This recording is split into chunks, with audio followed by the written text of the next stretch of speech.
Assalamualaikum warahmatullahi wabarakatuh. Selamat malam, selamat kembali berjumpa dengan saya pada kesempatan yang berbahagia ini. Wah, berbahagia ya, semoga teman-teman selalu bahagia.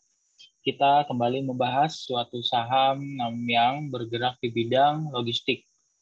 Kenapa di bidang logistik? Ya namanya aja Prima Global Indo Logistik ya teman-teman. Ya pasti bidang logistik. Nah ini emitennya mempunyai kode yaitu PPGL.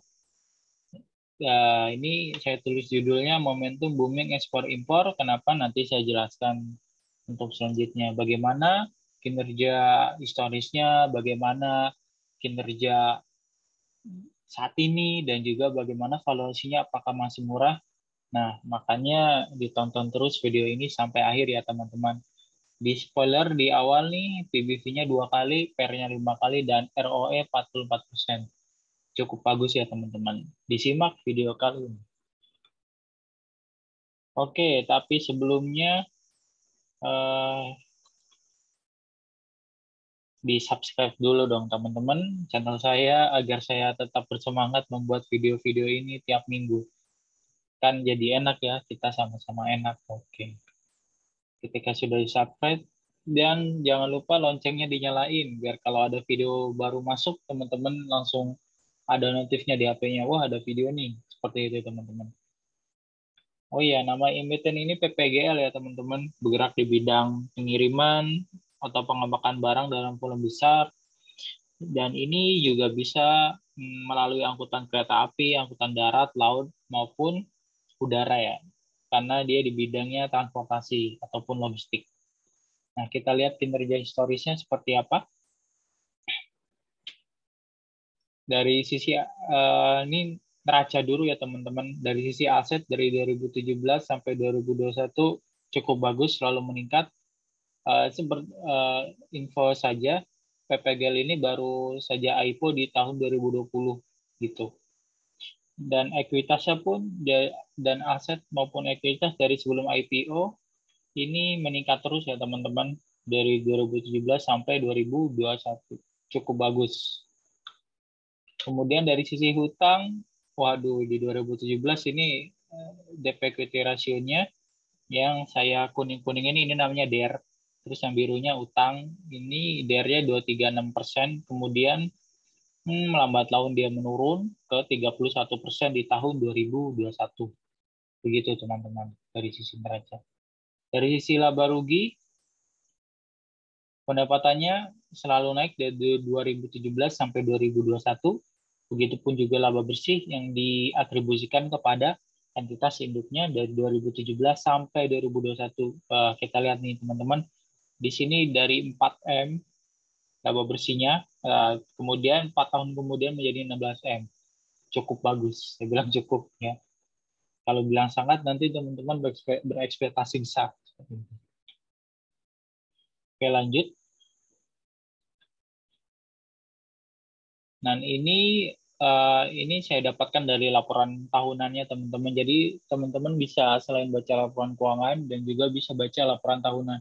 Di sini dijelaskan kenapa laba bersihnya atau kenapa pendapatan bersihnya meningkat dari 136 ke 258 M atau meningkat 89,4%. Ini karena peningkatan volume penjualan dan juga penambahan pelanggan baru, dan dia penambahan kapasitas pelanggan lama serta penambahan armada. Jadi sini dijelaskan ya kenapa uangnya dari mana gitu. Jadi nggak asal gitu. Oh peningkat apa gitu atau asetnya dijual atau apa yang dijual. Ternyata di sini meningkatnya karena volume penjualannya meningkat dan penambahan armada. Nah, kinerja saat ini bagaimana teman-teman? Kita lihat kinerja saat ini kebetulan dia sudah merilis laporan Q1 2022 ya. Kita lihat dari sisi aset, asetnya meningkat 162 ke 172. Ini 2021-nya ini Q4 2021. Dari sisi liabilitas dia meningkat dikit saja ya, jadi ini tidak pengaruh banyak. Kemudian dari sisi ekuitas pun yang diatribusikan kepada pemilik induk dari 50 ke 57 ini meningkat cukup bagus. Jadi kinerja saat ini bilang kita bagus ya teman-teman.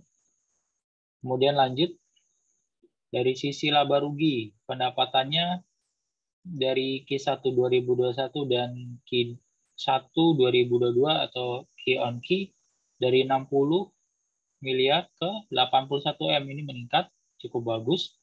Dan laba periode berjalannya dari 4 M menjadi 6 M. Pembalik entitas induk ini meningkat. Jadi kita bisa katakan teman-teman kinerja saat ini pun juga bagus ya. Oke, lanjut. Ini bagaimana prospeknya? Prospeknya saya ambil dari laporan tahunannya. Jadi teman-teman bisa baca nanti di laporan tahunan bagaimana prospek dari PPGL ini. Seperti dijelaskan sini masih ada kelangkaan peti kemas dan lain sebagainya.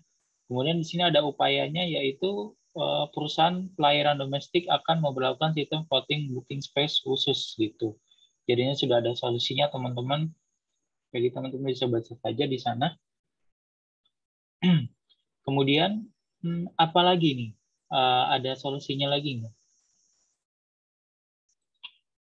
Kita lihat solusinya. Nah, sementara itu, ALV, Asosiasi Logistik dan Forwarder Indonesia, menyampaikan usulan kepada pemerintah bahwa agar dioptimalkan utilisasi perputaran peti kemas, itu yang pertama.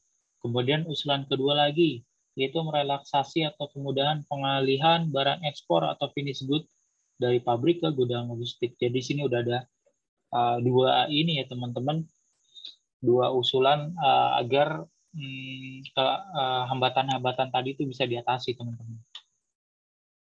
Nah, bagaimana strateginya?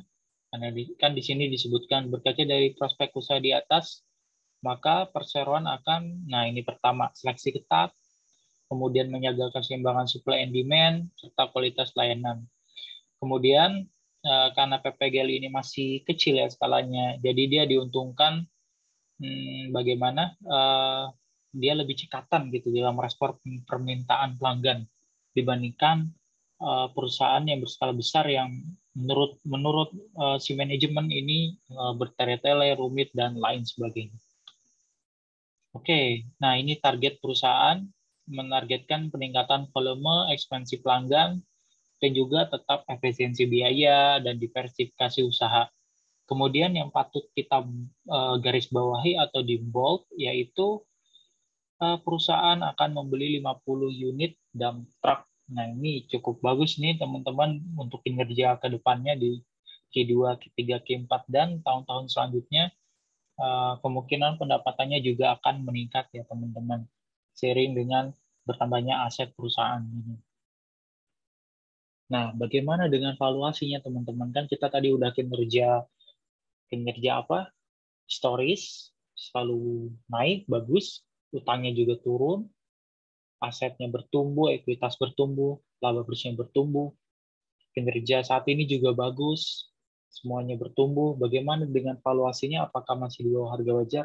Baiklah, kita kembali ke Excel-nya teman-teman. Nah, ini nih, Prima Global Indo Logistik. Ekuitasnya, ini teman-teman tadi tinggal masukin aja ke sini sheet-nya di sini ya. Sini saya sudah masukin agar cepat karena waktu sudah malam teman-teman.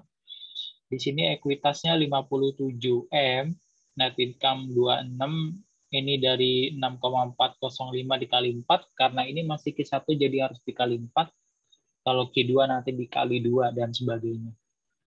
ROE-nya 44%, dan jumlah saham yang beredar, outstanding share, outstanding itu beredar, share itu saham, jadi lembar saham yang beredar ya teman-teman, 0,8, book value-nya 7,6, harga saat ini yaitu ini saya ambil di hari Jumat ya, terakhir hari Jumat bursa buka, kan hari ini libur di hari Minggu teman-teman, besok baru buka lagi 170, sehingga PBV-nya 2,2, IPS-nya 34, PER-nya 5, market cap-nya masih kecil 128M.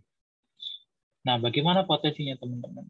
Nah, seperti yang sudah saya jelaskan di video-video selanjutnya, jika PBB-nya 1 kali, maka ROE 10, 2 kali 20, dan selanjutnya. Kalau ini ROE-nya masih 44, PBV-nya masih 2,2, Mungkin kita tebak saja, kalau 200 dia masih 2 kanan, 250 masih 3,3. Ya, kemungkinan seginilah teman-teman. Bisa nggak 300? Bisa, cuman bisa kalau kinerja dia bagus nanti ke depan-depannya. Tapi level psikologisnya 250 saja teman-teman ya. Semoga ini tercapai pun sudah 47% dari harga saat ini 170. Ya, tapi bagaimanapun ini hanyalah sebuah potensi harga wajar ya teman-teman. Bisa salah, bisa benar gitu karena kita hanya manusia teman-teman. Intinya di sini tuh harus sabar seperti yang saya sebutkan sebelumnya, sabar dan selalu review tiap kuartal gitu. Selanjutnya tinggal Tuhan yang menentukan gitu. Oke, sampai sini perjumpaan kita kali ini. Sampai jumpa di pertemuan-pertemuan selanjutnya. Semoga bermanfaat dan terima kasih.